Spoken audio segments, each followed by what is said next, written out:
ရှိရကုန်တော့ထိုးပဲချီးမွမ်းတယ်များတော့မပြောချင်တော့ဘူးဖျားကောင်းလို့ဟာလေလုယာရှင်မာကုခရစ်ဝင်ကျအခန်းကြီး16အငယ်15ကနေ20ကိုဖတ်ပါမယ်ဒီတို့ဒီလောကီနိုင်ငံအရရရှိသမျှသို့သွား၍ဝိနည်းတတ္တဝါအပေါင်းတို့အားဧဝံဂေလိတရားကိုဟောပြလောယုံကြည်၍ပဋိစ္စံကိုခံတော်သူသည်ကယ်တင်တော်မူခြင်းသို့ရောက်လာတာမယုံကြည်သောသူမူကားအပြစ်စီရင်ခြင်းကိုခံရလာတာယုံကြည်သောသူတို့၌ဖြစ်အပ်သောနမိတ်လက္ခဏာဟူမူကားငါဤနာမကိုအမည်ပြု၍နတ်ဆိုးတို့ကိုနင်းထုတ်ကြလာတာထူးခြားသောဘာသာစကားမျိုးတို့ကိုပြောကြလာတာမွေတို့ကိုဖန်ကန်ကြလာတာတေစီတတ်သောအစစ်အတော့ကိုတောက်စားလျင်ဘေးဥပနဲ့ကင်းလွတ်ကြလာတာမကြမ်းဝါသောသူတို့အပေါ်မှာလက်ကိုတင်၍ချမ်းသာပေးကြလာတန်ဟုမိန့်တော်မူ၏ထိုတို့သခင်ဘုရားသည်တပည့်တော်တို့အာမင်တော်မူပြီးမှကောင်းကင်ဘုံသို့ဆောင်ယူခြင်းကိုခံတော်မူ၍ဘုရားသခင်ရဲ့လက်ရတော်ဖက်၌ထိုင်နေတော်မူ၏တပည့်တော်တို့သည်လည်းထွက်သွား၍သခင်ဘုရားသည်မဆတော်မူသည်နှင့်၎င်းသူတို့၌ချစ်တော်နမိတ်လက္ခဏာအားဖြင့်နှုတ်ကပတ်တရားကိုဒီစီတော်မူသည်နှင့်၎င်းခတ်သိမ်းသောအရာတို့၌တရားဟောကြ၏ဖတ်တော်တဲ့နှုတ်ကပတ်တော်အားဖြင့်ဈာနာသူအယောက်စီတန်းရဲ့အသက်တာဒီမှာတိဆောက်ခြင်းရှိဖို့လို့ဟာဘုရားရှင်ကောင်းကြီးချပေးပါစေဒီနေ့ဘုရားသခင်ရဲ့နှုတ်ကပတ်တော်ကျွန်တော်ဝင်ဟဖို့ခါတော့ဧဝံဂေလိကြော်ညာသူဆိုပြီးတော့မှနှုတ်ကပတ်တော်ဝင်ဟခြင်းတာဖြစ်ပါတယ်အခုကျွန်တော်တို့ကိုချစ်တဲ့ခရစ်တော်ဘုရားကဒီလောကမှာကြွလာတဲ့အချိန်မှာသူ့ရဲ့နောက်လိုက်တမန်တော်များဖြစ်မဲ့တကယ်အမှုတော်ဆောင်ကြီးများဖြစ်လာတဲ့တန်ဃာတဲ့ဒီကိုသူတို့အလုတ်လုတ်တဲ့နေရာမှာဝင်ခေါ်သွားတယ်ဆိုတာတွေ့ရတယ်အာမင်လမ်းဘေးမှာထိုင်ပြီးဆော့နေတဲ့လူဒီအချင်းဖြုံးနေတဲ့လူဒီအပျော်ထွန်းနေတဲ့လူဒီကိုမခေါ်ဘူး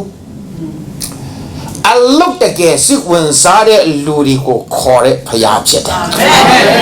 ပြောချင်တာကလူပြင်းကိုအတုံးမပြုတ်ချင်ဘူးဟာလေလုယာအာမင်ဟာလေလုယာအပြင်းမထူတဲ့လူတွေကိုလက်ရှာတဲ့ဖရားဖြစ်တယ်အာမင်ဆိုတော့အပြင်းမထူဘူးဆိုကြတဲ့ကအချင်းကိုလေးစားတာအချင်းကိုပေးတာအာမင်ပေးစနိုင်တော့သူများဘယ်လောက်ပဲချမ်းချမ်းဘယ်လောက်ပဲရည်ကြီးလိုင်းငါဘယ်လောက်ပဲထားတတ်တိရှိနဲ့အလုတ်တဲ့လူတွေကိုရှာနေတဲ့ဖရားဖြစ်တယ်ဟာလေလုယာဆိုတော့ဒီဖရားကလေဒီလောကသို့ကြွလာတယ်ဆိုတာတော့ဒီလောကမှာရှိတဲ့လူသားအားလုံးကိုကယ်တင်ဖို့အတွက်ကြွလာတဲ့အချိန်မှာသူ့ရဲ့နောက်လိုက်တမန်တော်များအတွက်ကိုဒီလိုဖြစ်ခေါ်နေတာဟာလေလုယာ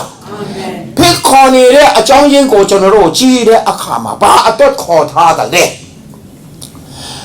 ရှင်မာကုခရစ်ဝင်ကျအခန်းကြီးတော့အငယ်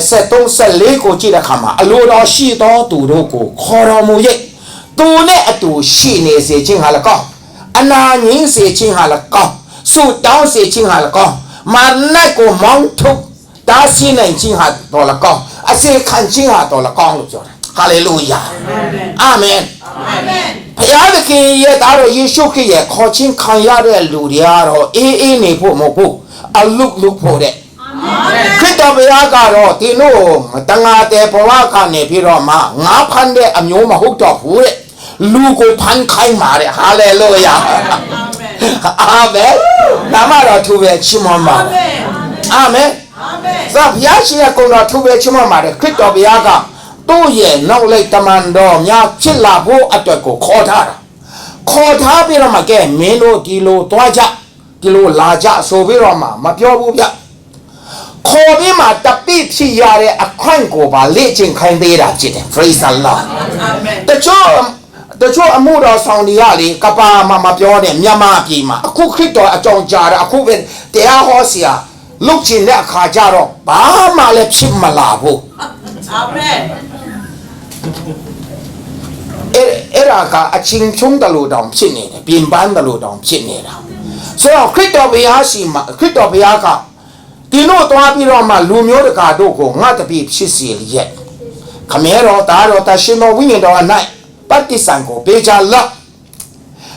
သူတို့ကိုငါတပည့်ဖြစ်စီကြလော့ဟာလေလုယာအာမင်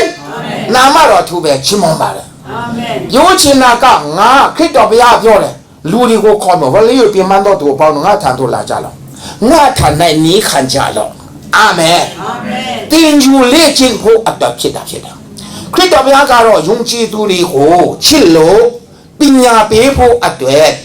ဘုရားသခင်အသုံးတော်ခံများဖြစ်ဖို့အတွက်ခေါ်ထားတယ်ဆိုတာရှင်မာကုခရစ်ယာန်ကျမ်းဖက်မှာကျွန်တော်တွေ့ရတယ်အာမင်ခရစ်တော်ဘုရားကလည်းဟာဒီလောကမှာလေကိစ္စပြီးသွားပြီသူကလူငါးနေပြီးနေပြီဒါပေမဲ့တော့ကုံမနေ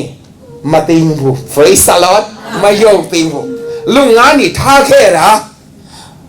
ကဘာကြီးမှာလေပေါ်ပြီးတော့မှအလုအများကြီးရှိမယ်ဆိုတဲ့အကြောင်းခရစ်တော်ဘုရားပြောတာအာမင်ခရစ်တော်ဘုရားကိုယုံကြည်တဲ့လူတွေအတွက်ကောင်းကင်မှာနေရာပြင်ဆင်ပေးဖို့ရှိတယ်တဲ့ဟာလေလုယာအာမင်အာမင်ရှင်ရခရစ်တော်ခန်းကြီးဆက်လေအငယ်1နဲ့3ကိုကြည့်တဲ့အခါမှာတင်တို့နေဖို့အတော်ကောင်းကင်မှာဖခမဲတော်ဘုရားရဲ့အင်းတော်အခန်းအများကြီးရှိတယ်တဲ့ပြောချင်တာကတမ်ကြီးအတွက်တခန်းရှိတယ်ဟာလေလုယာအာမင်နာမတော်သူပဲချီးမွမ်းပါအာမင်ဆိုတော့အဲ့ဒီအခန်းလေးကိုပြေးတဲ့အခါမှာဒီတို့ကိုငါလာခေါ်မယ်တဲ့ဒီတို့ကိုငါလာမခေါ်ခေဒီထဲမှာပြောထားတာဒီတို့ကိုငါလာမခေါ်ခေရှင်ခရစ်ဝင်အခန်းကြီး14အငယ်15 16ငါကိုချစ်လျက်ငါပညာတို့ကိုစောင့်ရှောက်ကြလော့ငါဒီခမဲတော်ကိုတောင်း၍ခမဲတော်ဒီတမန်တရားကိုပြတော့ဝိညာဉ်တော်တည်ဟူသောတပါတော်ဥပ္ပစေဆရာကိုတင်တို့နဲ့အတူအစင်မပြတ်တည်နေစေခြင်းဟာတင်တို့အားပေးတော်မူမည်ဟာလေလုယာအာမင်ငါကောင်းမြင်သွားတဲ့ခါမှာဖခမဲတော်ဘုရားကိုတောင်းမယ်တဲ့တင်တို့နဲ့အတူနေဖို့အတွက်အငယ်ဆက်ရှိကိုကြည့်တဲ့အခါမှာတင်တို့မိပါမဲ့လို့ဒုက္ခမရောက်ဘူးအဖော်မဲ့မဖြစ်စေရဘူးဟာလေလုယာအာမင်ဟာလေလုယာအထီးကျန်ပါဝနဲ့နေမှာမဟုတ်ဘူးအာမင်စေဘရမာရီရှင်ရခရစ်ဝင်အခန်းကြီး16အငယ်7နဲ့73ကိုကြည့်တဲ့အခါမှာဒီတို့ကငါပြောဖို့တခုရှိတယ်တဲ့အဲ့ဒီအကြောင်းတွေကတော့ဒီတို့စီမှာတမန်တရားကိုအကျွန်းနဲ့တွန်တင်ပြတာမဲ့ဥပ္ပစေဆရာတရှင်တော်ဝိညာဉ်တော်ရောက်လာလိမ့်မယ်ဟာလေလုယာအာမင်အာမင်တရှင်တော်ဝိညာဉ်တော်ရောက်လာပြီးမှသင်တို့ကိုတမန်တရားအကျွန်းနဲ့တွန်တင်ပြတာမဲ့တဲ့ praise the lord အာမင်အာမင်တချို့ယုံကြည်သူတွေကလေတမန်တရားသိရင်ပြီးပြီတဲ့ကျွန်တော်ကတော့လေဆရာနဲ့သိဖို့အရေးကြီးတယ်လို့ခံယူတယ်ဗျဒါလေးလေဆရာမပါရင်နေမခမရတို့ပဲပြောတာခမတရှင်တော်ဝိညာဉ်တော်မပါရင်ဘာမှတုံးစားလို့မရဘူးအလကားကောင်ဖြစ်သွားမယ်အလကားကောင်မှဖြစ်သွားမယ်တကယ်ပြောတာမှန်တယ်အာမင်အဲ့ဒါကြောင့်ကျွန်တော်တို့အရောက်စီတဲ့ကိုအလကားအလဟတာမဖြစ်စေချင်လို့တရှင်တော်ဝိညာဉ်တော်ကိုခရစ်တော်ဖျားကလာဖို့အတွက်ခမဲတော်ကိုတောင်းမယ်တဲ့အာမင်ဟာလေလုယာငါပို့ပေးမယ်တဲ့အာမင်ဟာလေလုယာအာမင်တမ်ကြီးအတွက်ထဲမှာဟုတ်ကိုလေနုံအတွက်လည်းပါတာအာမင်ဟာလေလုယာအာမင်နာမတော်သူပဲချီးမွမ်းပါလားအာမင်အေးဒီဝိညာဉ်တော်ရောက်လာတဲ့အခါမှာဒီတို့ကိုတမန်တရားအကျွမ်းမဲ့တော်တင်ပြတာလိမ့်မယ်တဲ့ praise the lordအာမင်အကြောက်စီတဲ့ဘုရားရှင်ကောင်းကြီးချပေးပါစေအဲ့ဒါကြောင့်အခုတမန်တရားနဲ့ပြည့်စုံတဲ့အသက်တာဖြစ်လာဖို့အတွက်ဝိညာဉ်တော်ရောက်လာမယ်တဲ့ဝိညာဉ်တော်ရောက်လာဖို့အတွက်လေခရစ်တော်ဘုရားကပြောတာတမန်တော်ခန်းကြီး1အငယ်8အထိကိုကျွန်တော်ကြည့်တဲ့အခါမှာတခြားနေရာမှာသွားနဲ့ပြောချင်တာကညီညီလေးနေကြားထဲမှာကိုယ့်ဟာကိုယ်ရုန်းကန်မနေနဲ့ဟာလေလုယာအာမင်အာမင်အဲ့ဒီနေရာမှာလေယေရုရှလင်မြို့မှာပဲနေပြီးမှစောင့်ပါလို့ပြောတာကတော့လေရှော့သွားတဲ့အခြေအနေရှိတာစိတ်လှုပ်ရှားတဲ့လူတွေ ရှောက်သွားတတ်တဲ့လူတွေအငြင်းမနေတတ်တဲ့ကောင်တွေဆိုတော့ခမည်းတော်ကငြင်းသစ္စာရှိနဲ့နေကြတယ်ဆိုရင်ခမည်းတော်အပေါ်မှာမကြခင်တာရှင်တော်ဝိညာဉ်တော်ရောက်လာတဲ့အခါမှာခမည်းတော်တကောရမယ်တဲ့ဟာလေလုယာအာမင်နာမတော်သူပဲချမှာတကောရမယ်ဆိုတာတကောဆိုတာဇွန်အင်လို့ခေါ်တာဟာလေလုယာအဲ့ဒါကြောင့်ဒီတကောရမယ်ဆိုအဲ့ဒီဝိညာဉ်တော်တကောဆိုတာကဘယ်လောက်အကြီးအချင်းရှိတယ်လဲဆိုတော့ဟေရှာယအနာဂတ်ကြအခန်းကြီး7အငယ်နှစ်ကိုကြည့်တဲ့အခါမှာပညာကိုပေးသောဝိညာဉ်ချမ်းစီတတ်ဆွမ်းနေသောတတ္တိကိုပေးသောဝိညာဉ်ဟာလေလုယာဉာဏ်ပညာကိုပေးတဲ့ဝိညာဉ်ဟာလေလုယာအာမင်အဲ့ဒီဆရာနဲ့တွိုင်းဖို့အရေးကြီးလားဟာလေလုယာကျွန်တော်လေအဲ့ဒီဆရာရဲ့တပည့်ဖြစ်နေတာဟာအာမင်ဟာလေလုယာအာငယ်တဲ့အခါမှာခွန်အားပေးတာအာမင်လမ်းမချင်းတဲ့အခါမှာလမ်းပြတာအာမင်ဟာလေလုယာဝန်တဲ့အချိန်မှာကိုနှစ်သိတာအာမင်ဟာလေလုယာတခြားလူအတန်မဟုတ်ကိုခညာအတကိုလာနေတာလာပြီးတော့ခညာမချိုးဆိုဘူးနေရာမှာပေးဖို့လက်မခံခညာနဲ့ငတ်မယ်အဲ့ဒီဝိညာဉ်တော်လေတရှင်တော်ဝိညာဉ်တော်ကဘာလို့မလဲအခုကျွန်တော်တို့ယုံကြည်သူတွေရဲ့အသက်တာလေဖယားသခင်ဝေတော်မူတဲ့ဖယားသခင်ကပိတ်မှန်ဖြစ်တယ်တဲ့ဝိညာဉ်အောက်ခြေအထက်မှာကင်းဝဲဖို့အတွက်အသွေးတော်အောက်ခြေရွေးဝေတယ်ဟာလေလုယာအာမင်ရှင်ပြေတဲ့ယအောရာစာခန်းချီတဲ့အငယ်16နဲ့19ကြီးတဲ့အခါမှာမိစဉ်ပါဆက်ကျင်လေတဲ့ထုံးစံအကြရွှေငွေနဲ့တရိษံနဲ့ဒီတို့ကိုရွေးတာမဟုတ်ခရစ်တော်ရဲ့အသွေးနဲ့ကိုရွေးလာအာမင်တို့ချင်တာကခင်ဗျားတို့ဟာနဲ့ခင်ဗျားတို့မဝေနိုင်ဘူးအစားမထိုးပေးနိုင်ဘူးခင်ဗျားတို့ကိုပိုင်တာကဖယား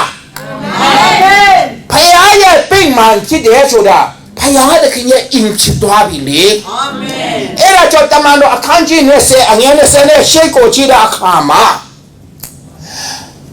အသွေးတော်အားဖြင့်ရွေးတော်မူသောအသင်းတော်ကိုဝိညာဉ်တော်အားဖြင့်ကျွေးမွေးတယ်လို့ပြောတာဟာလေလုယာအာမင်လူရလေးဘယ်လိုလဲမသိဘူးကျွန်တော်ဗမာပြောပါဆိုတရှင်တော်ဝိညာဉ်တော်လေသူများအတော်လို့ထင်တာဘယ်နှကောအဖွိုက်အတော်အဲ့လိုတချို့ဆိုရင်အေဂျီအတော်လို့ခံယူတာဒီထဲမှာတော့မအဲ့ဒီခံယူချက်ဒီအခုဖြုတ်ထားလိုက်အာမင်ဖျားသခင်ကကျွန်တော်အများကြီးတော်တင်ထားတာဖြစ်တာဟာလေလုယာအာမင်အာမင်ကျွန်တော်ဒီအမေရိကကိုလာတာကဗမာပြည်ကလာတဲ့ဆရာကြီးတခြားဆရာကြီးနဲ့လုံးဝမတူကျွန်တော်အခက်ခဲရှိလို့အလုအစီမပြေလို့လာတာမဟုတ်ဘူးဗျအာမင်ဘယ်တော့မှအကူကြီးမတောင်းဘူးဟာလေလုယာမစီးရဲဘူး praise the Lord ဆရာရှိ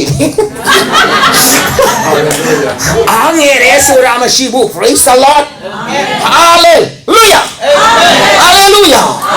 တရှင်တော်ဝိညာဉ်တော်ဆိုတာအသင်းတော်ဖယားသခင်ရဲ့အသင်းတော်ကိုကျွေးမွေးဖို့အတွက်ဖြစ်တာအာမင်ဟာခင်ဗျတရှင်တော်ဝိညာဉ်တော်ရောက်လာရဲဆိုတာခင်ဗျယေရှုရှင်ဖြစ်တယ်ဆိုတာယုံကြည်ပါအာမင်အာမင်ကျမ်းစာတော်ဖတ်တဲ့အဲ့ဒီဟာဒီကိုသူတို့အရသာမခံစားတဲ့လူတွေကငါတုံးတယ်လို့ပဲပြောရမှာပေါ့နော်ဖျားပေးတာလဲဆောင်ပေးတာကျွန်တော်ပမာစကားအများကြီးကြဲကြဲမသိတော့လေမသုံးသိတဲ့နေရာမှာလဲသုံးတာနော်ကျွန်တော်စာများများမှမသိတာသာသနာပြုရင်းနဲ့ပမာစကားရလာတာဟာလေလုယာကျွန်တော်ကိုယ်ကလည်းဖျားကဘယ်လောက်အထိပို့ဆောင်တယ်ဆိုတာကိုကျွန်တော်နည်းနည်းလေးသက်သေခံမယ်1984ခုနှစ်မှာကျွန်တော်ရန်ကုန်မြို့ရောက်သွားတယ်အဲ့မှာရန်ကုန်မှာရောက်တဲ့အခါကျတော့ဆရာကြီးဦးတီမောင်ထွန်းနဲ့မိတ်ဆက်ပေးကြတာနဲ့ဆရာကြီးကကျွန်တော်ကိုကြိုးဆိုတယ်သူ့အသိတော်မှာကျွန်တော်တက်တေခံဖို့ဒေသနာဝင်ဟဖို့ဆိုမှအချင်းပေးဖို့ဖြစ်လာတယ် ကျွန်တော်နဲ့အတူတင်နန်းတက်လို့ဒီ4လလောက်ကျွန်တော်တင်နန်းတက်တာဟုတ်4လတက်အဖွက်ထဲမှာလာမယ့်အပတ်တနင်္ဂနွေနေ့ချာတူတရားဟောမလဲပဲသူတက်တေခံချင်းတယ်လေပြောတာကျွန်တော်ဟောမှာကျွန်တော်တက်တေခံမှာလို့ကျွန်တော်ပြောဟုတ်ကြရန်ကုန်မှာရှိတယ်လေတင်နန်းလာတက်လို့ဒီကအော်ကြတာကျွန်တော်ပြောတဲ့စကားပမာလို့သူတို့နားမလဲစကားလည်းမပြောတတ်ပဲနဲ့ဒီလိုပဲကြည့်နေကြကျွန်တော်ကတော့ဒီမှာပြင်းထန်နေတာလူဝဲဟတ်တာမဟုတ်ဘူးဖခင်ကလေ93ခုနှစ်မှာခေါ်ထားတာဟာလေလုယာတွားပြီးတော့မှပြောပါလို့ဖခင်ခိုင်းထားတာဟာလေလုယာအဲ့ဒီတုန်းကလေတကဘာလုံးမှာကိုတွားဖို့ပြောထားတာအာမင်ဟာလေလုယာဒီနေ့ပဲကျွန်တော်အသင်းတော်ကလူငယ်တွေကိုအရင်လုံးကငါပြောခဲ့ဖို့တာမင်းတို့မှတ်မိမှာပါလို့ကျွန်တော်ပြောရတာတကဘာလုံးမှာကျွန်တော်ဒီရွာကနေသာသနာပြုရမှာလို့ကျွန်တော်ပြောတော့အာမင်ဆိုပြီးမှဒါဖခင်လုပ်ရင်တော့ရတာပဲနော်အဲ့လိုပြောရတာပဲဟာလေလုယာအာမင်မယုံကြဘူးဖြစ်နေတာဆိုတော့အဲ့ဒီတော့ကကြည့်ရန်ကုန်မှာကျွန်တော်ရောက်သွားတဲ့အခါကျတော့ဆရာကြီးကပြောတော့ကျွန်တော်ပဲတက်တက်ခံမယ်ကျွန်တော်ပဲတရားဟောမယ်လို့ပြောတဲ့အခါကျတော့အဲ့ဒီတုန်းကဟိုတရင်ကောင်းနေချစ်တဲ့တော့ကဟိုဆရာထောင်းကျုံတို့လည်းပါတယ်လေကျွန်တော်ပဲဟောမယ်လို့ကျွန်တော်ပြောလိုက်တော့ဆရာကြီးကအေးကွာတဲ့ကြိုက်တယ်လို့ဟောဆိုမှပြောတရင်ကောင်းနေကျွန်တော်တရားဟောချက်မတင်ခဲ့ဘူးလေတရားဟောနေတောင်မှတင်ကြတယ်လို့ကြားရတာပဲကြားဖူးတာပဲရှိတယ်တခါမှမတင်ဘူးဆိုတော့တရင်ကောင်းနေရောက်လာတော့ဆရာကြီးကဟေးတမ်ကြီးဟေးဟောချင်းကြိုက်တယ်လို့ဟောပြောချင်တာဒီရှော့ပြောအဲ့လေဗျအဲ့ဒါနဲ့ကျွန်တော်ထားပြီးတရားဟောအဲ့ကြောင့်အားရပါရလေညာကခရစ်တော်မယုံကြည်ငရဲသွားမှာလို့ကျွန်တော်ကောင်းကင်ရောက်ခဲ့တယ်လို့ကောင်းကင်ကနေပြန်လာတာလို့ဟာလေလုယာအာမင်ဘုရားရှိခိုးတာဖြစ်တယ်လို့ကျွန်တော်အခက်ခဲရှိလို့တရားဟောဆရာလုပ်တာမဟုတ်ဘူးလို့ဘုရားပြောခိုင်းတဲ့ဟာကိုကျွန်တော်ပြောတာဖြစ်တယ်လို့ဆိုအားရပါရပြောတော့ရှေ့ဆုံးမှာလီမယာနဲ့ရောက်ထိုင်နေလို့ဒီဟိုဗာလဲဒီမောသားလီမယာလို့ပြောကြတာပဲဘာပြောလဲမသိဘူးတဲ့အားရပါရတော့ပြောနေတာပဲဆိုမှတော့ပြောနေတာနောက်ပြီးတဲ့အခါမှာလေဆရာကြီးဦးဒီမောင်ထွန်းထလာဖေးတော်မှာအခုနာတဲ့ဟိုဒီမှာတရားဟောနေတဲ့တက်တေခံနေတဲ့လူကတော့သူ့နာမည်တမ်ကြီးချင်းကြီးနဲ့တောင်ပိုင်းကချင်းလူမျိုးဖြစ်တယ်သူပြောချင်တာကဒီလိုပါဆိုမှပမာလိုပါတာပြန်ပြီးတာဟာလေလုယာအာမင်အဲ့ဆိုအဲ့ဒီကနေမှလေအဲ့ဒီကကျွန်တော်ပြောတာကျွန်တော်ကိုယ်တည်းကလည်းနားမလဲဘူးလေပြောတာအဲ့လိုချစ်တာချစ်ဆိုတော့ကြောက်အခုပမာလိုစာအုပ်ထုတ်တာနော်6အုပ်ကျွန်တော်ထုတ်တာအာမင်ဘသူကတင်ပေးလဲဒီလားကျွန်တော်ပခုတ်ကုံမှာသာသနာပြုရင်းနဲ့အကြီးကြီးဖြားနေတာတမင်းလည်းမစားနိုင်ဘူးရေခပ်ပေးမဲ့လူလည်းမရှိဘူးမိန်းမလည်းတောင်ပေါ်မှာကလေးတွေဟိုမှာចောင်းတက်တယ်ဆိုတော့လေကလေးတွေကိုကြည့်နေတာမိန်းမမလာအားဘူးကျန်တာအဲ့ဒီကြားထဲမှာတေတော့မလို့ဖြစ်နေတဲ့အချိန်မှာဘုရားသခင်ကအခုစာရေးပါလို့ပြောတာဟာလေလုယာအဲ့ဒီမှာကျွန်တော်အရင်ကရေးထားတာတော့အမောင်နေမအပွေအလေးဟာလေလုယာအာမင်အဲ့ဒါတော်တော့ကကိုပင်ညကြောင်ရတဲ့အထဲမှာထည့်ပေးထားတာကျွန်တော်စာအုပ်ကအင်္ဂလိပ်လိုရေးထားတာဟာလေလုယာကြွားပြီးတော့မှပြောတာမဟုတ်ဘူးဆရာကလုပ်တယ်ဗျအာမင်အာမင်စာအုပ်တော့အင်္ဂလိပ်လိုထုတ်တယ်ဆိုတာပတ်စံများကြီးပဲတင်းရာချီကုန်တာထောင်ကနန်းလောက်ကုန်တာအဲ့ဒီငွေကကျွန်တော်အမောက်ကိုဟာလေလုယာအာမင်အခုအမေဆုံးထဲမှာတမ်ကြီးဆို TM ကျွန်တော်တို့ teacher ပေါ့နော် TM ပြီးတော့မှ KI ကျွန်တော်နာမည်နဲ့ရှာလိုက်အဲ့ဒီမှာမှားလိုက်ခင်ဗျာ20နဲ့နေကြမယ်လို့အဲ့ဒီထဲမှာသူတို့ကြောင်းညာတာရှိတာကျွန်တော်ကတော့ပိုက်ဆံမယူသူများရောင်းနေတာပဲကျွန်တော်ဆရာနဲ့အတူနေပြီပိုက်ဆံမရကိစ္စမရှိတော့ဆရာနဲ့အတူနေဖို့ပါပဲဟာဆရာနဲ့အတူနေလိုက်တာလေစိတ်လည်းချမ်းသာတယ်အလုပ်လည်းအဆင်ပြေတယ်ဟာလေလုယာအာမင်နာမတော်သူပဲချီးမွမ်းပါအဲ့ဒါကြောင့်အခုဒီထဲမှာလေခရစ်တော်ဘုရားကသူ တို့ရဲ့နောက်လိုက်တမန်တော်များကိုခေါ်ပြီးတော့မှတင်တို့သွားပြီးတော့မှနေရာတကာကိုရှောက်သွားပြီးတော့မှငါရဲ့ဧဝံဂေလိတရားကိုဟောကြပါဆိုပြီးတော့မှတင်နံပေးတာ praise the lord amen တပိဖြစ်စေတာပြီးတော့သူတို့အကြီးအချင်းနဲ့ပြည်လာအောင်နောက်ဆုံးသူကောင်းကင်တက်ခါနေလေးမှာပါပြောလဲဆိုတင်တို့အပေါ်တို့တရှင်တော်ဝိညာဉ်တော်ရောက်လာတဲ့ခါမှာတင်တို့တကောရပြီယေရုရှလင်မြို့ကနေယူဒာပြည်ရှမာရိပြည်မြေကြီးစွန့်နိုင်အောင်ငါရက်တက်တည်ဖြစ်ကြမယ်လို့ဟာလေလုယာဖင်းလို့လည်းမရတော့ဘူးလေဖမ်းလို့လည်းမရတော့ဘူးလေဟာလေလုယာအာမင်တော့ရှောက်ခရီးစိတ်လို့လေဆိုတာမရှိတော့တော့ရှောက်ဟာလေလုယာအာမင်နာမတော်သူပဲချီးမွမ်းအာမင်ဒီနေ့ကျွန်တော်ပြောမယ်အမှုတော်ဆိုကျွန်တော်ကအခုနလေးတက်တည်ခန္ဓာကျွန်တော်ကြောတာကျွန်တော်ရာထိုးနဲ့ကြောတာမဟုတ်ဘူးဘုရားကြီးတော်ကြောကျွန်တော်ပြောတာကျွန်တော်က DC ရှစ်ဥက္ကဋ္ဌဖြစ်တယ်ကျွန်တော်ပမာပြည်မှာ DC ဥက္ကဋ္ဌတွေကအနည်းဆုံး3တင်း4တင်း5တင်းရတာကျွန်တော်အမှုတော်ဆောင်တာကနှစ်ပေါင်း40ကျော်ပြီကျွန်တော်ဒီနေ့အထိလာစာမစားဘူးငါတယ်လို့မထင်နဲ့ယေရှုတော်စားတာဟာလေလုယာအာမင်ပြီးတော့ကျွန်တော်ကိုယ်တိုင်ကအခုလာစားထုတ်ပေးတာအများကြီးအာမင်ကျွန်တော်ဆရာအလုပ်တယ်အဲ့ဒီဆရာရဲ့တပိဖြစ်ရင်မကောင်းဘူးလားယူတာဆိုအဖြစ်ကျွန်တော်ပြောချင်နေတာအာမင်ဟာလေလုယာအာမင်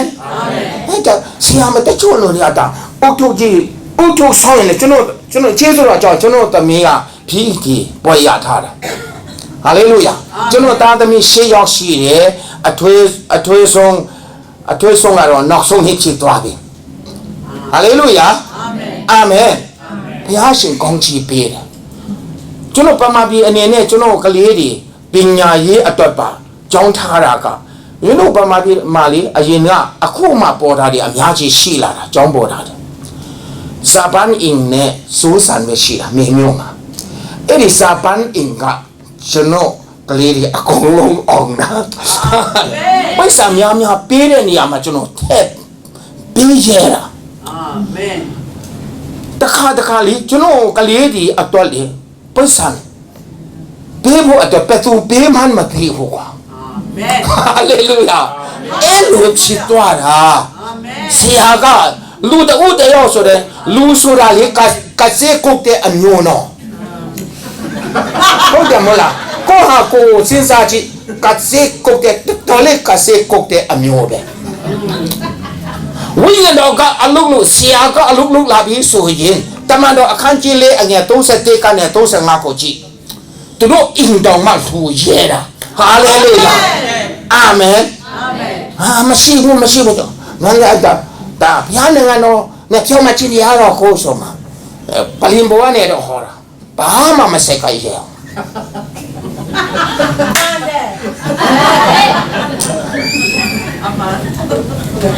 ဟာလေလုယာအယောစီတဲ့ဘုရားရှင်ကောင်းချပေးပါစေအာမင်အခုကျွန်တော်ဆက်ပြီးတော့မှအနည်းငယ်တက်တဲ့ခါမှာအခုကျွန်တော်မင်းတပ်မှာဟာလေလုယာဓမ္မကောလိကျောင်းဆောင်နေတာအာမင်အာမင်အာမင်အဲ့ဒီဓမ္မကောလိကျောင်းဆောက်ဖို့ရန်ကုန်တောင်မစင်းလာဘူးပေ90 35ပေလေးထပ်ဆရာရှိတယ်အာမင်ဟာလေလုယာအဲ့ဒီဆရာကခမည်းကိုတွိုင်းချင်နေတာအာမင်ဟာလေလုယာအဲ့ဒီဆရာကလေခမည်းကိုကျွေးချင်တာဟာလေလုယာအာမင်နာမတော်သူပဲရှင်းမပါတယ်အခုတမန်တော်အခုနကျွန်တော်ပြောထားတာတမန်တော်အခန်းကြီး28လေအဲ့ဒါဘုရားသခင်ရဲ့အသင်းတော်ကိုကျွေးဖို့တရှိတော်ဝိညာဉ်တော်ချစ်တာဟာလေလုယာဘုရားအဲ့ဒါကြောင့်ကျွန်တော်ကလေးတွေကိုအကုန်လုံးတန်းစီခိုင်းပြီးတော့ထန်ခိုင်းပြီးတော့မှပြောတာခင်ဗျားတို့ကဲတင်ရှင်ရှားယူနေမချေနဲ့ခင်ဗျားတို့ဆရာနဲ့လက်တွဲဖို့တရှင်တော်ဝိညာဉ်တော်ကိုခံယူကြပါဦးတရှင်တော်ဝိညာဉ်တော်ကိုလက်ခံကြပါဦးနေရာပေးကြပါဦးအဲ့ဒီတရှင်တော်ဝိညာဉ်တော်ရဲ့အိုးဆောင်မှုရှိပြီဆိုရင်အားလုံးအစဉ်ပြေသွားမယ်လို့ပြောတာရှင်းတော့ကြောင့်ကလေးကြီးအတွက်အားလုံးအစဉ်ပြေသွားတာဟာလေလုယာအာမင်ကျေး င်းဆိုတော့ကျွန်တော်သားသမီးတွေကဆိုးတယ်ဆိုတာမရှိဘူးအကုန်လုံးဖျားချစ်တာကဲတင်ချင်းစိတ်ချမရှိတယ်ဆိုတော့ praise worship မှာဆိုမှတော့ကျွန်တော်ကိုယ်တိုင်ကဒီလိုပါပဲဘယ်မှာပဲရောက်ပဲသူနဲ့ပဲတွေ့ဘယ်နိုင်ငံမှာပဲရောက်ကုန်ပဲရောက်ချင်းတောင်ပဲရောက်ဒါပဲပျော်လွမ်းလို့ဟာလေလုယာအာမင်လောတော်ပြီလေ praise the Lord အဲ့ဒီတရှင်တော်ဝိညာဉ်တော်ကပိုင်ထားပြီးတရှင်တော်ဝိညာဉ်တော်ရဲ့အပိုင်ဖြစ်သွားပြီဆိုရင်ဘယ်လောက်အထိတရှင်တော်ဝိညာဉ်တော်ကတာဝန်ယူမလဲဟေရှာယအနာဂတ်ကျမ်းအခန်းကြီး4အငယ်4ကိုဖတ်အဲ့ဒီထဲမှာစီအုံတတုသမီးတို့ရဲ့အငြိအကျေးကိုဝိညာဉ်တော်ကမိအဖြစ်ဆေးပေးတယ်ဟာလေလုယာဟာလေလုယာအာမင်ကလာဖြစ်စေမဲ့အရာတွေဘိုးဘေးရဲ့အပြစ်တွေပဲခံဖို့ရှိတာကိုဟာကိုလေဟေရုမင်းကနေပြီးတော့မှအပြစ်တွေကိုလုပ်တယ်ဆိုသလိုနေတဲ့အပြစ်တွေကိုလုပ်တဲ့လူတွေပါပဲကိုလုတ်တဲ့အပြစ်လက်ခံဖို့ရှိတယ်မွေးရပါအပြစ်လက်ရှိတယ်အဲ့ဒီတန်ကခံကိုခံဖို့ဖြစ်နေတယ်အဲ့ဒီအရာအလုံးခရစ်တော်ဘုရားကတော့ကျွန်တော်တို့အဲ့ဒီမွေးရပါအပြစ်ကနဲ့လက်အောင်ကိုဆေးချိုးပြီးရွေးဝေခဲ့တာဖြစ်တယ်ဟာလေလုယာအခုကျွန်တော်တို့တရှင်တော်ဝိညာဉ်တော်ကအထဲကနေပြီးတရှင်ရဲ့လုံမှာဟာလေလုယာဆေးချိုးတန်စင်ပေးမယ်လို့ပြောထားတယ်အာမင်ဆိုတော့တရှင်တော်ဝိညာဉ်တော်ကိုနေရာပေးလေခမရနှလုံးတုံတာတော့မတုံအောင်ငင်းအောင်ကိုထိမ့်ပေးပါဖြစ်ဟာလေလုယာခမရယူတဲ့ချစ်စီမှာကိုက်နေတယ်ဆိုတာတရှင်တော်ဝိညာဉ်တော်ရဲ့ပြိမှန်ဖခင်ရဲ့အပိုင်ပဲဖခင်ဥစ္စာပဲခမရဥစ္စာမဟုတ်ဘူးကိုဟာကိုထင်ပြီးမှလင်းစေးဒီပါဒီနဲ့လင်းနေတာခမရတော်တော်လေးပင်ပန်းသေးတာပဲမလင်းရဘူးလို့မပြောဘူးနော်အထဲမှာဝိညာဉ်တော်နေရာယူပြီးဆိုရင်အကောင်းဆုံးဖြစ်စေမှာအာမင်ခင်ဗျာကောင်းမှုနေတယ်ကောင်းကိုင်းနေတယ်မျက်စိမှုန်နေတယ်ဆိုတာလေဝိညာဉ်တော်ကအထဲမှာခင်ဗျာဒုက္ခပေးတဲ့အရာအားလုံးကိုဖယ်ရှားပေးပါဖြစ်တယ်ဝိညာဉ်တော်ရဲ့အပိုင်ပဲလေဟာလေလုယာဖခင်ရဲ့အသင်းတော်ပဲအာမင်ခင်ဗျားတို့အသင်းတော်ကိုကရွတ်မဆိုင်ဘူးလားကယိုးစိတ်တာပေါ့မိမိအင်းတရှင်ရဲ့ကိုဟာနဲ့ကိုလုကြသလားလုတာပေါ့ဘယ်သူမှမခိုင်းရဘူးကိုအင်းကိုတိုင်ကိုအင်းကိုတရှင်ရဲ့လုကိုဆိုတာကိုတာဝန်ပဲအခုကျွန်တော်တို့အနေကျွန်တော်ဘာမှဘယ်သူမှမပိုင်တယ်လို့ခတ်တီတီနဲ့တွားကြတာအမှန်ကဖရားလက်ခင်ကငါအပိုင်တွားလာနေတာလို့ကြည့်လိုက်ဟာလေလုယာဟာလေလုယာသူဟာနဲ့သူမကြည့်ပွားပဲနဲ့ကိုငါကိုမေ့နေတာဒါမဲ့ဘယ်လိုပဲနေငါသားဟာငါသားပဲဟာလေလုယာအာမင်ငါဥစ္စာပဲငါလူပဲငါစောင့်ရှောက်နေတာငါကြည့်နေတာအနည်းကကြည့်ဖို့အတွက်ဥပ္ပစေဆရာကိုငါပို့ပေးထားတာသူမသိရလို့ဟေပြဩရစာခန်းကြီးတဲ့အငယ်14ကိုကြည့်တဲ့အခါမှာကဲတင်ချင်းတို့ရောက်တဲ့လူတွေဘုရားသခင်ရဲ့သားသမီးတွေကိုကူညီဖို့အတွက်ကောင်းကင်မှာဖြစ်တဲ့နာဝိညာဉ်ဖြစ်တဲ့ကောင်းကင်မှာကိုခံထားတယ်ဟာလေလုယာအဆောင်အကျမ်းနဲ့တွာလာနေတာဟာလေလုယာတတိချီမမလုံချုံရဲတဲ့ဟာလေလုယာကောင်းကင်တမန်နှစ်ပါးဆိုတော့ရှေ့မှာတဲ့ရောက်တပါးပေါ့နော်နောက်မှာတပါးဟာလေလုယာလာတော့မယ်တမ်ကြည့်လာတော့မယ်ဆိုရှေ့မှာဟာလေလုယာ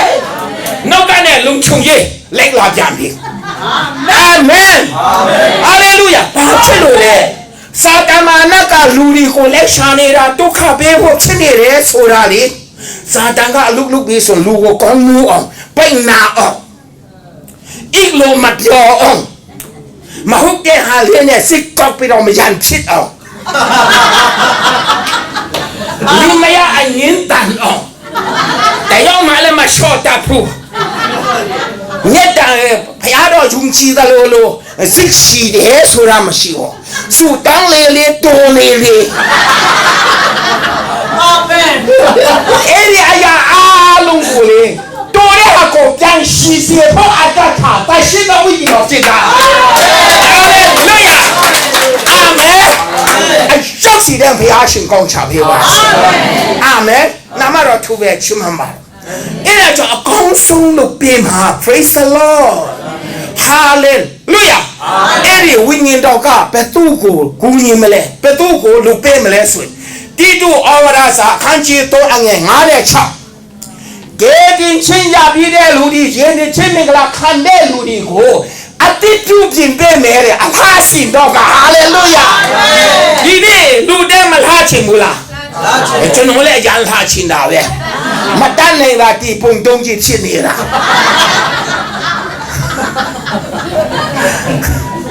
ရန်လာချင်တာပဲဖယားသခင်ရဲ့အပန်းစစ်တာကိုဖယားသခင်ကပိုင်ရှင်ကအလားကိုကြိုက်တဲ့အတွက်ကြောင့်အတိတ်ကိုလူပေးနေတယ်အဲ့ဒါမှပြောင်းလဲသွားမယ်လို့ပြောထားတာဟာလေလုယာဟာလေလုယာအခုဖယားသခင်ကကောင်းကင်ကနေကြည်နေတာခရစ်တော်ဘုရားကတော့ကျွန်တော်တို့အတွက်လေအမြဲတမ်းတတိယပြီးတော့မှကောင်းကင်ကနေမြတ်တာပို့ပေးနေတာဟာလေလုယာတကယ်မြတ်တာပို့ပေးမလားပို့ပေးတယ်အာမင်ယောမဩရစာခန်းကြီးရှိအငယ်34ငါတို့အတွက်ဖခမဲတော်ဖရာသခင်ရဲ့လက်ရဖက်မှာစုတောင်းတော်သူကခရစ်တော်ပြီဟာလေလုယာအာမင်ဒါခရစ်တော်ဘုရားကကောင်းကင်ကနေစုတောင်းမြတ်တာပို့ပေးတာဆိုတော့ပတ်မှုကျောင်းမှာအချုပ်ထဲမှာရောက်နေတဲ့ရှင်ယောဟန်ကသူကစိတ်ဆင်းရဲတာအငြင်းနေတာဝမ်းနေနေတာအဖော်မဲ့ချင်းနေတာဒါမဲ့ဖရာသခင်သားတော်ခရစ်တော်ဘုရားကကောင်းကင်တကားကိုဖွင့်ပေးမှသူ့ကိုပြောတာဘယ်လိုပြောလဲဘယ်လိုနှစ်သိလဲဘယ်လိုခွန်အားပေးလဲဆိုရင်ရှင်ယောဟန်ဩရစာတာဒီယာဆောင်အငြင်းနှစ်ပေါ့နံပါတ်2ကိုကြည့်တဲ့အခါမှာအချင်းချစ်သူတဲ့ praise the Lord ဒုက္ခရောက်နေတဲ့လူစိတ်ညစ်နေတဲ့လူအားပေးမဲ့လူမရှိဘူးအထီးကျန်ပဝနဲ့နေတဲ့လူကိုငါချစ်သူလို့ပြောတယ်ဟာလေလုယာကျွန်တော်တို့ကတော့လေနည်းနည်းပါမျက်နှာလေးပါလေလင်းတဲ့ဟာမှချစ်သူလို့ကျွန်တော်တို့ခံယူချင်ကြတာကြည့်မရရင်ချစ်သူလို့မခေါ်ရဲဘူးလူအနေနဲ့တော့လူအမြင်မှာတော့လေကြည့်လို့မရတဲ့လူကိုပါချစ်သူလို့ခေါ်ရဲတာကခင်ဗျားကိုလည်းမချန်ထားဘူးဟိုလူကိုလည်းမချန်ထားဘူးဟာလေလုယာအာမင်အာမင်အချင်းချစ်သူတင်းဒီအရာရာ၌ကောင်းစားတဲ့ကဲ့သို့တင်းဒီအရာရာမှာကောင်းစားတဲ့ကဲ့သို့ကျမ်းမာခြင်းရှိနေအကြောင်းငါဆိုတောင်း၏ဟာလေလုယာခရစ်တော်ကဒုက္ခရောက်နေတဲ့လူကိုလေဆူတောင်းပေးတယ် praise the Lord ဒီအချိန်မှာကျမ်းမာရေးအတွက်အလုကိစ္စနဲ့စသည်အားဖြင့်အမျိုးမျိုးစိတ်ညစ်တဲ့လူများရှိသလားခရစ်တော်ဘုရားကဆူတောင်းမြတ်တာပို့ပေးနေပြီဝိတော်သူနဲ့လည်းကောင်းညီတော်သူနဲ့လည်းကောင်းညီတဲ့ချင်းရှိစေငါရဲ့လူကပတ်တော်ကိုဆင်းလို့ပြီအတားလောကပြောပြီလို့ပြောတယ်အာမင်အာမင်ယေရှုနာမနဲ့ရယူယေရှုနာမနဲ့တင်ပိုက်တယ်ဟာလေအာမင်အာမင်နာမတော်သူပဲချီးမွမ်းတာဝိတော်သူနဲ့လည်းကောင်းညီတော်သူနဲ့လည်းကောင်းညီတဲ့ချင်းရှိစေညီတဲ့ချင်းရှိစေသူရဲ့အနာရောကပြောက်စေလို့ပြောတယ်အာမင်ဟာလေလုယာဟာလေလုယာအဲ့ဒါကြောင့်လေကျွန်တော်ကိုယ်ကိုယ်ရဲ့ခရစ်တော်ဘုရားကလူမတတ်နိုင်တဲ့အရာမှာဝိညာဉ်အောက်ချင်းမဆတယ်ဆိုတာအာမင်ဂျေဇုတော်ကြောင့်ဒီအချိန်မှာခံစားရမှာဖြစ်တယ်ဟာလေလုယာနာမတော်ထူရဲ့ချီးမွမ်းပါတယ်ဘုရားရှင်ဒီမတမကောင်းမြတ်တယ်လို့အချင်းချင်းနှုတ်ဆက်ပါဦးအာမင်ဟာလေလုယာဟာလေလုယာဘုရားရှင်မတမအာမင်အာမင်ခမရရဲ့ရိုးသေးချင်းစီအထီအသွေးသားအားလုံးအထဲမှာရှိတဲ့ကလေးစာအကုန်လုံးကိုနားလေတယ်အခုကျွန်တော်သဘောကျတယ်လေကျွန်တော်တော့အပေါက်ပြီးမှခရစ်တော်ဘုရားကိုပို့ပြီးမှချီးမွမ်းတာခရစ်တော်ဘုရားရဲ့နောက်ကိုလိုက်ပြီးတော့မှခရစ်တော်ဘုရားရဲ့တရားတေသနာကိုနားထောင်နေကြတာကယောက်ျားတဲ့9000တဲ့အဲ့ဒီလူပေါင်း9000မိန်းမလည်းပါတာပေါ့နော်ကလေးတွေလည်းပါတယ်အဲ့ဒီလူမိန်းမနဲ့ကလေးတွေကတော့လူဦးရေစိမ်းထဲမှာမပါဘူးအမေလူအများကြီးကခရစ်တော်ဘုရားကိုရဲ့ပြောလာတဲ့ဟာကိုပဲသူအနာငိမ့်တာကိုပဲကြည်ပြီးတော့မှလိုက်နေကြတာဟာစိတ်ဝင်စားကြဘယ်ပဲသွားမြေပြတ်မှာသွားလဲသွားကြတယ်တောင်ပို့တဲ့ရင်လဲသွားကြတယ်တကောက်ကောက်နဲ့လဲသွားကြတဲ့ခါမှာ ဘာမှမစင်စားတော့ဘူးလောကအရာဘာမှစင်စားတယ်ဆိုတာမရှိတော့အဲ့ဒီအချိန်မှာခရစ်တော်ဘုရားကလူတွေကိုကြည့်ပြတာဟာတော့သူတို့ပိတ်ဆာနေပြီစားချင်နေပြီဆိုတာအဲ့ဒီကိုယ်တော်ရဲ့ကျွန်တော်တို့ခဏလောက်သမင်းစားခွင့်ပေးပါဦးကျွန်တော်ပိတ်ဆာပြီလို့ကျွန်တော်တို့သာဆိုရင်စန္ဒပြမှာအဲ့ဒီမှာလေသမင်းတောင်းတယ်လို့မရှိဘူးအစာတောင်းတယ်လို့မရှိဘူးဘာဖြစ်လဲဆိုဘုရားသခင်ကသမုတ်တရားဝန်တထွားဒီအစာအင်ကိုသူဖန်ဆင်းထားတာသူဘယ်လောက်အတိုင်းတာခံနိုင်မဲဆိုတာသိတဲ့အတွက်ကြောင့်သူတို့စားချင်ပြီဆိုတာသိတာအခုခဏရချင်နေပြီဆိုတာခရစ်တော်သိတယ်အမြတ်ချစ်ချင်နေပြီဆိုတာလည်းသိတယ်ဟာလေလုယာစားချင်နေပြီချစ်ချင်နေပြီဟာလေလုယာအောင်မြင်ချင်နေပြီကျမ်းမာချင်နေပြီဆိုတာခရစ်တော်မသိဘူးလားသိတယ်ဟာလေလုယာအာမင်လူနဲ့ဦးသုံးဦးဇီဝေတဲ့နေရာမှာသဘောတူပြီးတော့မှဆုတောင်းတဲ့အခါမှာငါအတူပါရှိတယ်အာမင်ဟာလေလုယာအာမင်လေတင်တို့ကမမြင်ရပေမဲ့လေဟာတင်တို့နဲ့အတူရှိတယ်လို့တရှင်တော်ဝိညာဉ်တော်တင်တို့နဲ့အတူရှိတယ်ဟာလေလုယာအဲ့ဒီတရှင်တော်ဝိညာဉ်တော်ကပဲသူ့အတွက်လေကျွန်မတို့အတွက်အာမင်ခဏကိုညီဖို့တော့ဓမ္မရေးအားနေနေလို့ဝိညာဉ်ရေးအပိုင်းမှာအားနေနေလို့ယုံကြည်ခြင်းမှာကရှင်းရှင်းနေလို့အာမင်ဝိညာဉ်တော်မှာပါပဲလေဝိညာဉ်တော်ရဲ့မဆာခြင်းမရှိတဲ့အမှုတော်ဆောင်တွေယုံကြည်သူတွေကခဏခလုတ်တက်တာလဲသွားတာဝိညာဉ်တော်ရဲ့ထင်းသိမ်းခြင်းဝိညာဉ်တော်ရဲ့စောင့်မကွယ်ကားခြင်းရှိဖို့အရေးကြီးတယ်အာမင်ယောမအခန်းကြီး7အငယ်နဲ့ကိုကြည့်တဲ့အခါမှာခရစ်တော်နဲ့ဒီစေတော်သူဒီတရှင်တော်ဝိညာဉ်တော်ဖြစ်တယ်လို့ပြောတယ်ဟာလေလုယာအာမင်ယုံကြည်ခြင်းကိုလေမြဲမြံစေတာအခုအသင်းတော်အတီးတီးမှလေတင်းဥက္ဆရာကြီးကောက်ချုပ်ကြီးအစီဝေးလုတ်ပြီးတော့မှငင်းခုံပြီးမှကွဲကြတာအဲ့ဒါဘာကြောင့်လဲပဲတို့ကြောင့်လဲဝိညာဉ်တော်မှမရှိတာဦးနောက်ကြီးနဲ့ကိုလုံးကတေးအိုးနောက်ကကြီးပုံစံမလာတဲ့ဖယားသခင်ရဲ့သားသမီးတွေအဲ့ဒါအင်္ဂါချိုးတဲ့တယ်လို့ခေါ်တာအာမင်ဝိညာဉ်တော်ရှိထားတော်သူဖြစ်ဖို့အရေးကြီးတာဟာလေလုယာအာမင်နာမတော်ထိုးပဲချီးမွမ်းပါဒါဝိညာဉ်တော်ရှိပြီးဝိညာဉ်တော်ရဲ့ကျင့်ဝတ်ခြင်းရှိနေပြီးဒီဝိညာဉ်တော်ကဘယ်လောက်အထိလမ်းပြမလဲဘယ်လောက်အထိပို့ဆောင်မလဲရှင်ရဲ့အသက်စီမံကိန်းအားလုံးနားလေတာကဘုရားသခင်ဖြစ်တယ်အာမင်ဟာလေလုယာအာမင်ဘုရားသခင်ချီးမွမ်းပါတယ်ရှေ့အနာဂတ်တော့ဟာလေလုယာအဲ့လိုကြွေးကြော်ကြတာဖြစ်တယ်အာမင်ရှေ့အနာဂတ်မှာတမ်ကြီးဘယ်လိုနေရမလဲကျွန်တော်ဟိုးရွာမှာတင်းဥစ္စာလို့ဘယ်သူမှမသိဘူးကျွန်တော်ကတော့အမှုတော်ဆောင်ဖြစ်ပြီးဆိုတာသိရတယ်ဘုရားသခင်ကကျွန်တော်ဖြေပေးထားတာ那昨天嘛，他妈的听了嘛说过，讲啥我了嘛是对不？变恶心那个。阿门。哈利路亚。阿门。阿门。但多嘛看的哈，多嘛拉票给路是对的。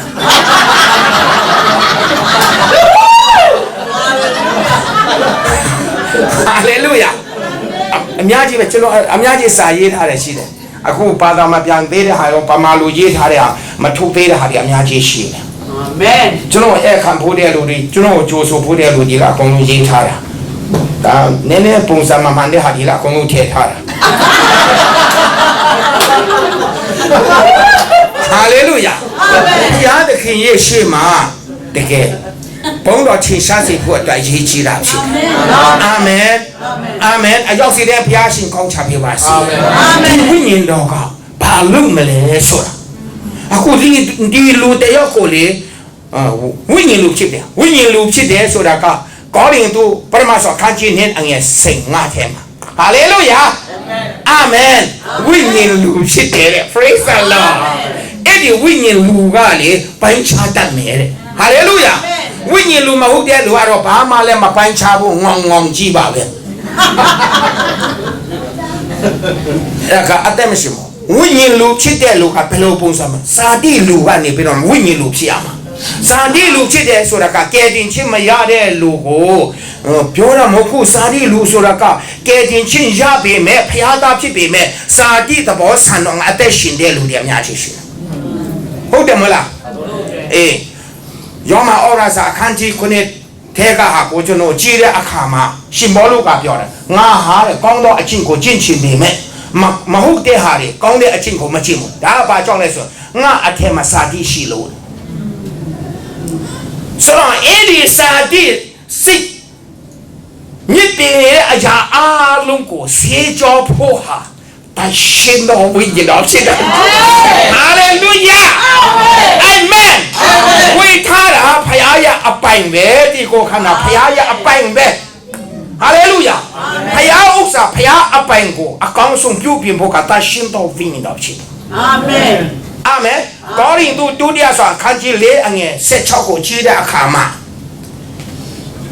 နေစီနဲ့အတွင်းလူကိုပြုပြင်ပေးတယ်ဟာလေလုယာတော်တော်လေးရှုပ်နေတဲ့စိတ်ဓာတ်ကိုပြုပြင်ပေးတာအာမင်အာမင်ဟာလေလုယာအတွင်းနှလုံးသားထဲမှာသူနေရာယူပြီးမှအကောင်းဆုံးပြုပြင်ပေးတာပြုပြင်ပေးရုံမကဘူးဒီလူတယောက်ရဲ့ကောင်းစားရေးအတွက်ဟာဖခင်သခင်လက်ဝဲထဲမှာရှိတယ်အာမင်ဖခင်သခင်ကကျွန်တော်တို့ကိုကြုံနေမိမှလည်းဘယ်လောက်အထီးဖြစ်လာမဲဆိုတာကိုနားလည်စေချင်တဲ့ဖခင်ဖြစ်တယ်အာမင်အဲ့ဒါကြောင့်ကောရိန္သု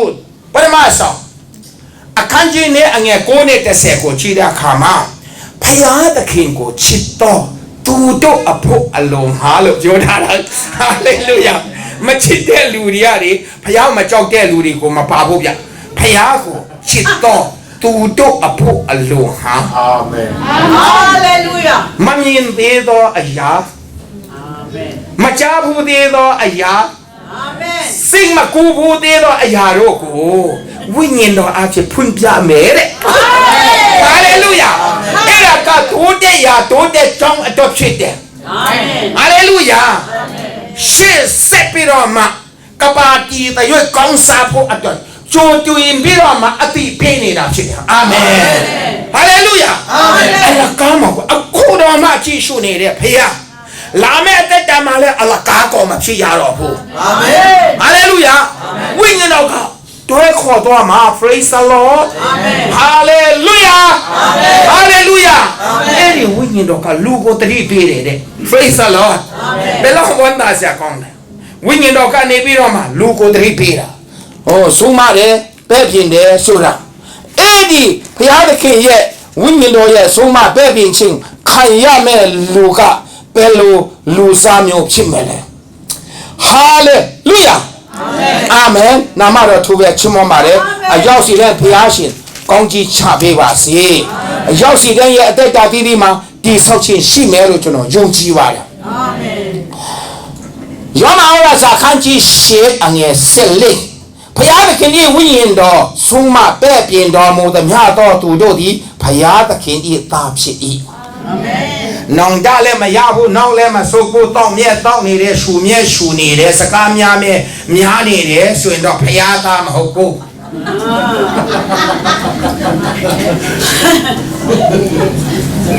ဘာလဲအဲ့ဒါကဦးမင်းလူရဲ့သားလို့ခေါ်တယ်ဟောလေကျန်းစာထဲမှာမင်းဦးမင်းလူဆိုတာကျွန်တော်အရင်တော့မသိလို့ဦးမင်းလူရဲ့သားဖြစ်တယ်လို့ဟောမိဘမသေးချာတဲ့သားသမီးစွန့်ပစ်ထားတဲ့နေရာကနေပေါ်လာတဲ့သားသမီးအဲ့လိုဖြစ်တာဒါမိဘမှာရေဆုံးမမှာဖြစ်တယ်ဟာလေလုယာအာမင်သားသမီးမှာရေမိဘနဲ့အတူနေရမှာဖြစ်တယ်အာမင်အာမင်ဟာလေလုယာအာမင်အဲ့ဒါကြောင့်မိဘမှာနေတင်တို့ကိုမိဘမဲ့ကဲတော့ငါမထားဘူးအာမင်တင်တို့စီတော့ငါလာဦးမယ်တဲ့ဟာလေလုယာဘယ်တို့စီမလာမလဲဘယ်တို့စီမလာမလဲကျွန်တော်စီမလာမယ်ဘာအတွက်လဲကျွန်တော်ကူညီဖို့ခင်ဗျားကူညီဖို့အတွက်ဟာလေလုယာလူမတတ်နိုင်တဲ့အရာမှာမဆာဖို့အတွက်ဟာလေလုယာဘယ်တို့ကိုတာဝန်ယူဖို့လဲကျွန်တော်ကူတာဝန်ဘယ်တို့ကူတာဖို့အတွက်လဲကျွန်တော်ကူတာဘယ်တို့ချမ်းသာစေဖို့အတွက်လဲဘယ်တို့ကိုချမ်းသာစေဖို့လဲကျွန်တော်ချမ်းသာစေဖို့ဘယ်တို့ယောဂပြောက်စေဖို့လဲကျွန်တော်ယောဂပြောက်စေဖို့ဘယ်တို့လောရောက်စေချင်လို့လဲကျွန်တော်လောရောက်စေချင်လို့ဟာလေလုယာ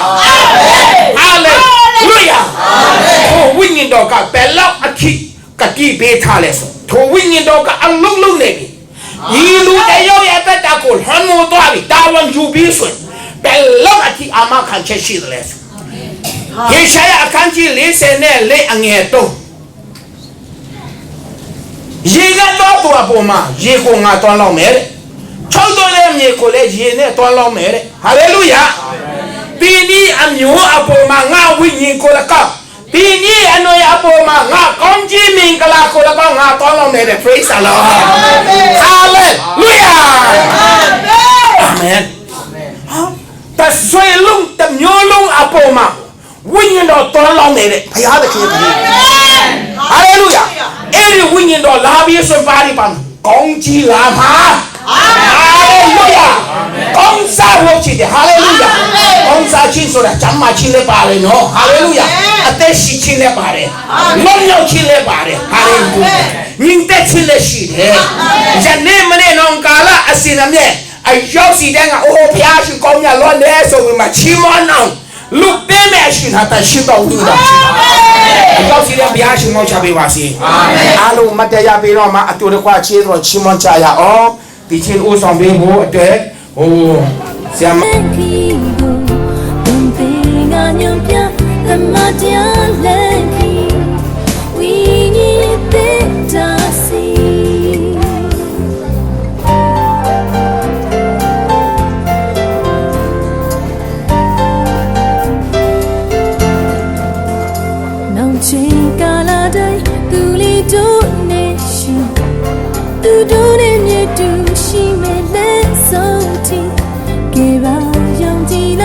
Jump, Jimmy, the mountain, a pop,